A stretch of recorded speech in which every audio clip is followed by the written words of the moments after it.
We have to talk more about Luigi Mangione. He is the alleged CEO shooter. Is he a modern day Robin Hood? That's what a lot of folks are debating, especially on social media, in real life, but especially there. There are people who genuinely believe that this alleged assassin is a working class hero, a champion for the downtrodden common man. They believe that he is the 21st century version of Che Guevara. That's what they say. Not only are they not sympathetic to United Healthcare CEO Brian Thompson and his family, some people are celebrating his death. Why is that happening? Are you okay with that? Are we okay with that? Why is that happening? Well, they rightfully raise deep, deep problems with America's privatized healthcare industry. They cite the fact that the U.S. has the most expensive healthcare system in the world. The richest country in the world is the most expensive healthcare system, while the U.S. ranks number 42 in life expectancy. That doesn't make sense. They point out that in the past 10 years, CEO pay at S&P 500 companies has increased by more than $4 million to an average of $17.7 million in 2023. And meantime, the average U.S. worker only saw an increase of $18,000 over the past decade, earning on average just $65,470. That was in 2023. Now, I understand how much frustration that can cause. Look, I get it. But some of this Luigi hero worship honestly makes me uneasy. I want you to listen. This is journalist Taylor Lorenz talking about the joy that she experienced when hearing about Brian Thompson's murder.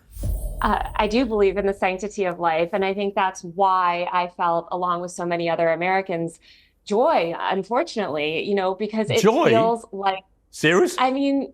Joy at a man's execution? Maybe not joy, but certainly not empathy. Because again, we're watching the footage. How can this make you joyful?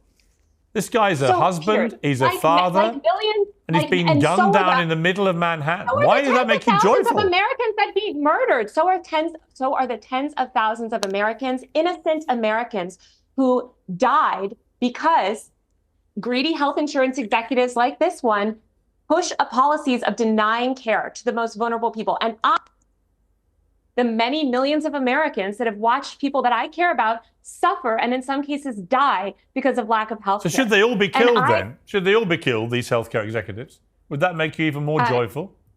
No, that would not. Well, why not? And, why are you laughing? I think because it wouldn't fix the system. You seem to find the whole thing hilarious. I find your question funny. A bloke's been murdered in the street. I don't find it funny at all. I don't find it funny that tens of thousands of Americans die every year and because they are denied life-saving health care from people like the CEO. Now, I want to fix this system. You're right. We shouldn't be going around shooting each other with vigilante justice. No. I think that it is a good thing that this murder has led to America, or really the media elites and politicians in this country paying attention to this issue for the first time. You mentioned you couldn't understand why somebody would feel this reaction when they watched a CEO die. It's because you have not dealt, it sounds like, with the American healthcare system in the way that millions of other Americans have. I've dealt with the healthcare system in various ways in America. I don't think it's perfect by any means, but the idea that I would view it as something... Have you been denied life-saving treatment? The idea that I would view it as something joyful, that a man who's just a healthcare executive, has been executed in the street, I find completely bizarre. Oh boy. Taking joy in a man's death really makes me flinch. I mean, it makes me cringe, honestly. But Taylor is right about one thing. Tens of thousands, if not hundreds of thousands of Americans suffer and die every single year because healthcare companies deny coverage for treatments people desperately, desperately need. Systemic change is needed. It really is. And if it doesn't happen, more and more Americans will come to express similar sentiments as Taylor's. Or, sadly, hopefully not, they might even go further. I want you to sit back and take a listen. This is Bill Burr, the comedian. This is his take on Brian Thompson's death. You know what's annoying me about this kid who killed this CEO is none of these news programs are talking about the incredible lack of empathy from the general public about this because of how these insurance companies treat people when they are at their most vulnerable, after we've all given them our money every fucking month, and now we finally need you, and all you do is deny us. And then these pussies and all of these things are taking the pictures of their CEOs off their websites. You know, I got to be honest with you, okay? I love that that fucking CEOs are fucking afraid right now. You should be.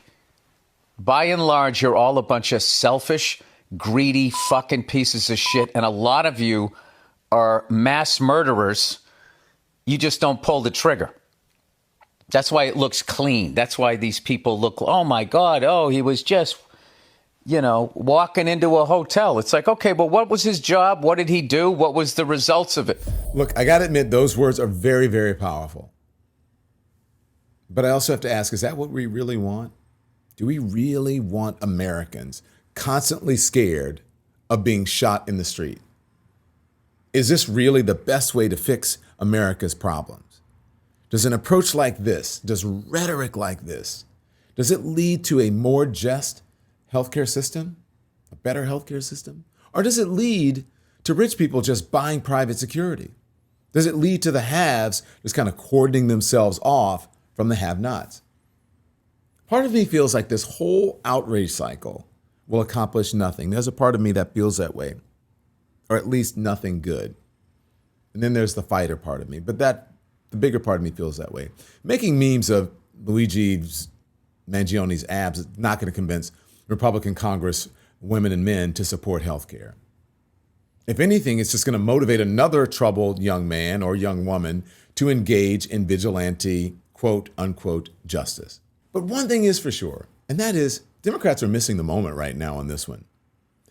They're missing the moment because they're not speaking to people where they are. They are not validating the rage that so many Americans feel.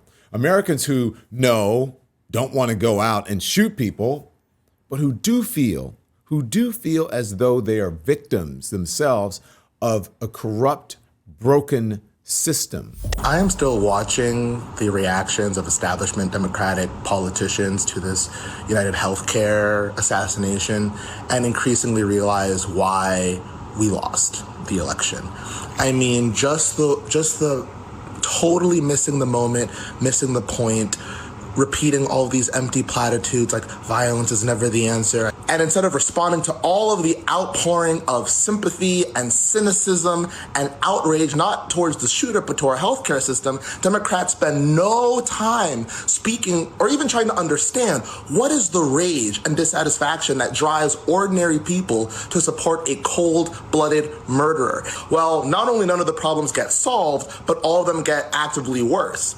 And that the only place to channel the rage is through the right's alternative, the right's presentation of an anti-establishment candidate in Donald Trump, who will not solve any of the problems that people care about, but is the last protest vote that people have to register their disdain and contempt for a broken system. As long as Democrats are seen widely to be the party that is the spokesperson for the system most Americans despise, and that events like this just allow that reality to burst forth to the surface in a dramatic way, we will never recapture the political discourse from the right.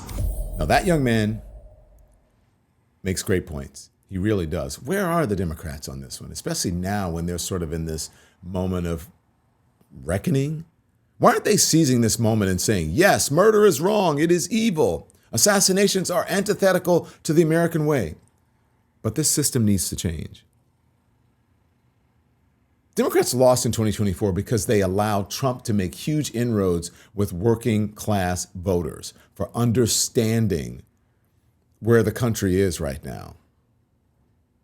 This is exactly the type of issues that they can win and fight back on and win those people back. Pod Save America has a few words to say about it. Here it is. When I saw that the shooting had happened, I was like, okay, so here's what's going to happen next. I just was waiting for it. Like, there's going to be a round of people celebrating it. There's going to be a round of people criticizing the people for celebrating it. Then a round of people criticizing those people for not understanding the pain that people are experiencing in their lives. Everybody. Next thing you know, universal health care. Right. Right. It's sort of like Medicare for all or else. Right. That's the worst ideas I've heard. the kind of like performative, the way you demonstrate you really understand what's broken in our healthcare system is by performing this lack of empathy. That's how you demonstrate you really get it. And if you don't have that lack of empathy, that means you don't really get it. All of that, I was just sort of waiting for, and of course, like unfolded actually worse than I expected. It was all pretty ugly. The thing that I like, there was a lot of like earned vitriol. Like insurance companies, some are better than others. Plenty play games, even break the law to try to avoid paying. We have a cruel and broken system. Like that's what we have. Like this guy, well compensated, is a tool of a broken system. This insurance company exists and benefits from a broken system. And like that to me, like I want to have a debate about the broken healthcare system and why we have this ridiculous system where half the people get insurance through work, which creates these incredibly convoluted and broken incentives, where we have publicly traded companies that exist to create a difference between how much they pay out in health benefits versus how much they recoup in premiums. Like their job is to maximize that differential. We built a whole system around it. That's fucking stupid. That is terrible. That causes all kinds of harms. But like the idea that we're going to associate the murder of a health executive with Medicare for all, to me, does not bring us anywhere closer to Medicare for all. We're not going to shoot our way to universal health care. And it ends up becoming a kind of vicious and negative and divisive debate, a debate we can win without kind of needing to resort to this sort of like ridiculous kind of performative, I don't know what you'd call it, theatrics, heroics, I don't know. Yeah.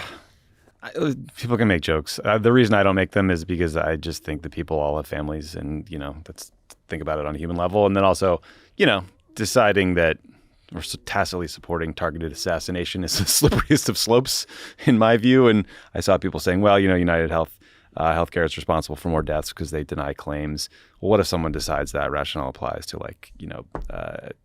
abortion rights groups and goes after their CEOs, right? And I think copycat violence is a real problem. So let's just not celebrate this stuff.